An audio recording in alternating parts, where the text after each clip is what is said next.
கட்டுறது கையளவு, கல்லாதது உலக அளவுன்னு சொல்லுவாங்க. அளவற்ற அளவை குறிக்கிறதுக்கு தான் இந்த வார்த்தையை நம்ம பயன்படுத்துவோம். அப்போ சரியா சொல்லணும்னா கல்லாதது பிரபஞ்ச அளவுன்னு தான் சொல்லணும்.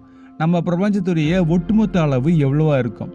அதுக்கு ஒருவேளை அளவு இருக்குன்னா நம்மளுடைய ஒட்டுமொத்த யூனிவர்ஸையும் கிராஸ் பண்ணணும்னா அதுக்கு எவ்வளோ வருஷமாகலாம்? கொஞ்சம் ஆச்சரியமான கேள்வியா இருக்கு. ஸோ வாங்க நம்ம பயணம் பண்ணி பார்க்கலாம். I am Logabala Karthikeyan. You are வாட்சிங் Zenith of Science.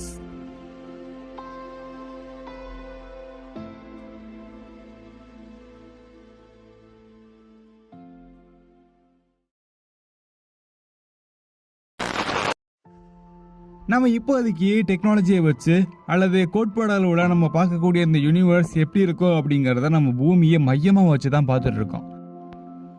அதனால இப்போ நம்ம பார்க்கக்கூடிய பிரபஞ்சம் வேற, ஒட்டுமொத்தமாக உண்மையிலேயே இருக்கக்கூடிய பிரபஞ்சம் வேற. பிரபஞ்சத்துடைய அளவை பார்க்கறதுக்கு முன்னாடி அதோடைய வடிவத்தை பார்க்கலாம். பிரபஞ்சத்துடைய அளவு எப்படி இப்போ வரைக்குமே சரியா நம்ம சொல்ல முடியலையோ அதே மாதிரி தான் இதோட வடிவமும் குழப்பத்திலேயே இருக்கு. ரெண்டு வேறு வேறு கருத்தை இப்போ நம்ம பார்க்கலாம். இப்போ நம்ம அதை டிராவல் பண்ணியே பார்க்கலாம். முதலாவது, யூனிவர்ஸுடைய வடிவம் கோள வடிவத்தில் இருக்கலாம். அதாவது இது ஒரு ஸ்பியர் ஷேப்பில் இருக்கலாம். இது நம்மளுடைய ஒரு கோட்பாடு மட்டும்தான். இதை நம்ம பபிள் யூனிவர்ஸ் அப்படின்றத சொல்லுவோம். நம்ம யூனிவர்ஸ் பிறந்த தருணம் ஒரு வெடிப்பில் இருந்து தான் ஆரம்பிச்சிருக்கு. அதை நம்ம பெருவெடிப்பு கோட்பாடு அப்படின்னு சொல்லுவோம். அதாவது தி பிக் பேங் தியரி அப்படின்றத நம்ம சொல்லலாம். அந்த அடிப்படையில் நம்ம இதுவரைக்கும் பண்ண விண்வெளி சோதனையில் ஒரு பொருள் வெடிக்குதுன்னா அது கோள வடிவத்தில் தான் விரிவடையும். அதன் அடிப்படையில் இந்த பிரபஞ்சம் கோள வடிவத்தில் இருக்கணும் அப்படிங்கிறது நம்மளுடைய நம்பிக்கை. ரெண்டாவதா ஃபிளாட் யூனிவர்ஸ் அப்படின்ற ஒரு கோட்பாடுக்கு வருவோம். யூனிவர்ஸுடைய ஸ்பேஸ் அண்ட் டைம் அடிப்படையில் இந்த பிரபஞ்சம் வளைய வாய்ப்பே இல்லைன்னு, அது தொடர்ந்து எக்ஸ்பேண்ட் ஆகுதுன்னு நம்பப்படுது. இதை நம்ம இன்ஃப்ளெக்ஷன் தியரி அப்படின்னு நம்ம சொல்லலாம்.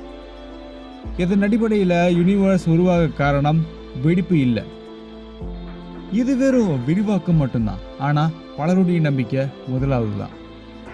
ஒரு பொருளில் இருந்து வர்ற வெளிச்சம் எவ்வளோ தூரத்துல இருந்து வருதுன்ற அடிப்படையிலையும் நம்ம பிரபஞ்சத்துடைய அளவை அளக்கலாம். இந்த வீடியோ நான் போஸ்ட் பண்ணுற இந்த நாள் வரைக்கும் ரொம்ப தூரமான ஒரு விண்வெளி பொருள்னா JADES GSZ140. இது ஒரு விண்மீன் தொகுப்பில் இருக்கக்கூடிய ஒரு விண்மீன் சொல்லலாம். அதாவது ஃபார்னக்ஸ் அப்படின்ற ஒரு விண்மீன் தொகுப்பில் இருக்கக்கூடிய விண்மீன் தான் இது. பூமியிலிருந்து கிட்டத்தட்ட 13.4 பில்லியன் ஒளியாண்டுகள் தொலைவில் இது இருக்கு. இந்த விண்மீன் மண்டலத்தில் இருந்து வர்ற ஒளி பூமியை நோக்கி சுமார் 14 பில்லியன் ஆண்டுகளாக டிராவல் பண்ணி வந்திருக்கு. அதாவது பிரபஞ்சம் 290 மில்லியன் ஆண்டுகள் பழமையாக இருக்க போது அது எப்படி இருக்கோ அதை தான் இப்போ நம்ம பார்க்குறோம். இந்த JADES GSZ140 அப்படிங்கிறது ஜேம்ஸ் வெப் ஸ்பேஸ் டெலஸ்கோப்னால ரீசெண்டாக கண்டுபிடிக்கப்பட்ட ஒரு கேலக்சி. நம்ம பார்க்குற இந்த பிரபஞ்சம் தோராயமாக 93 பில்லியன் ஒளியாண்டுகள் விட்டம் இருக்கலாம். இந்த நம்பர் அப்படின்றது நம்ம வச்சுக்கிட்டோம்னா அதை நம்ம வெவ்வேறு வகையில் நம்ம விரிவாக சொல்லலாம். ஒரு ஒளியாண்டு அல்லது ஒரு பூமி ஆண்டு அப்படின்றது லைட் ட்ராவல் பண்ணக்கூடிய டைம்னு நம்ம சொல்லலாம். பெருவெடிப்பு நடந்த அந்த ஒரு காலகட்டத்தில் நம்மளுடைய பிரபஞ்சம் அதுக்குன்னு ஒரு வயசு இருக்குன்னா கிட்டத்தட்ட 13.8 பில்லியன் ஆண்டுகள் அப்படிங்கிறத நம்ம சொல்லலாம். அதனால் நம்ம மனிதர்கள் பார்க்கக்கூடிய இந்த விண்வெளியில் இருக்கக்கூடிய பொருள் எல்லாமே வெளிப்படுத்தக்கூடிய ஒளி பூமியை நோக்கி வருதுன்னா 13.8 பில்லியன் ஆண்டுகளுக்கு மேலே அது ட்ராவல் ஆகாமல் இருந்திருக்கலாம். பூமியிலிருந்து எந்த திசையிலிருந்தும் நம்ம பார்த்தாலுமே நம்மளுடைய யூனிவர்ஸுடைய அளவு கிட்டத்தட்ட 13.8 பில்லியன் ஆண்டுகள், அதாவது ஒளியாண்டுகள். இதோடைய விட்டம் 27.6 பில்லியன் ஒளியாண்டுகள் அப்படிங்கிறத நம்ம பார்த்துருக்கோம். இது நம்மளுடைய அப்சர்வபிள் யூனிவர்ஸ். இருந்தாலும் ஹப்பிளுடைய விதிப்படி பெருவெடிப்பில் இருந்து தான் இந்த விண்வெளி கொஞ்சம் கொஞ்சமாக விரிவடைஞ்சு ரொம்ப பெருசாக வந்திருக்கு. இது நம்ம பார்க்குற இந்த பிரபஞ்சம் கொஞ்சம் டிஃப்ரெண்ட்டாக இருக்குது. இந்த விரிவாக்கத்துக்கான சரியான கணக்கு 13.8 பில்லியன் ஆண்டுக்கு முன்னாடி 13.8 பில்லியன் ஒளியாண்டுகள் தொலைவில் இருந்து ஒரு ஒளி வெளியிடுறதுனா அந்த பொருளை இப்போ நம்ம பூமியில் பார்க்குறோம். ரொம்ப தூரத்தில் இருந்து பார்க்குறோம். தோராயமாக 46 பில்லியன் ஒளியாண்டுகள் தொலைவில் இருக்குது.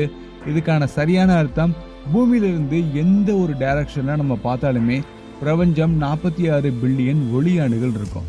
இதை நம்ம டயாமீட்டரில் சொல்லணும்னா கிட்டத்தட்ட 93 பில்லியன் ஒளியாண்டுகள் இருக்கும் நம்ம அப்சர்வபிள் யூனிவர்ஸுடைய டயாமீட்டர். சரி, நம்ம கண்டுபிடிச்சது சரியா? அப்சர்வபிள் யூனிவர்ஸ்ன்றது ஒரு அளவை நம்ம சொல்கிறோம். அப்போது நம்ம இந்த யூனிவர்ஸுடைய அளவை கண்டுபிடிச்சிட்டோமானா கண்டிப்பாக கிடையாது. இன்னொரு ஃபேக்ட் ஒன்று நான் சொல்கிறேன், அதை நீங்கள் கேளுங்க, கொஞ்சம் ஆச்சரியமாகவே இருக்கும்.